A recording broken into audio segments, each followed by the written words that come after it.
We're going to take a beaker, we're going to put some copper sulfate solution in it and a copper electrode into it. That will be one of our electrodes. So there's a bit of copper sulfate. That will go on here with a copper electrode in it. Here's a copper electrode coming up. Here's our copper electrode.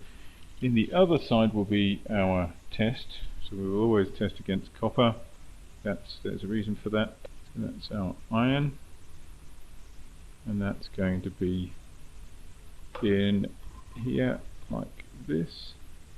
Nearly, but not quite, at the bottom. Let's get them really close to each other because we need a salt bridge. So then we're going to connect, and over here. So over here we've got a piece of electronics that's going to supply some current and voltage, and a computer. The computer will be here, and we'll look at that doing the evaluation. The box, nothing really exciting happens with the box. It does all of it in a way that we can't see. Okay, so what I've done is I've added some pH 10 buffer to this one, the iron one, and we're all connected up. So I'm going to put the salt bridge in and then try this.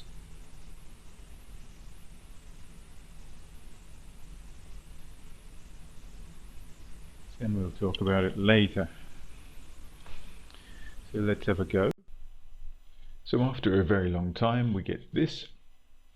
This is our curve, if you can see my mouse here. So at pH 10, which was the first one we did, we get a lower current at positive voltage than we do at pH 4. You can see that very clearly. As we increase the voltage, the current goes up faster than pH 4, and it goes in a fairly straight line, so we would imagine this to continue a long way up if we increase the voltage further. This one we can see is obviously curving off. There are strange wobbles in it, so this part of the current diagram is steeper. This part on the positive side, where the iron is trying to dissolve, is shallower, and it's curving here. I haven't gone quite far enough up.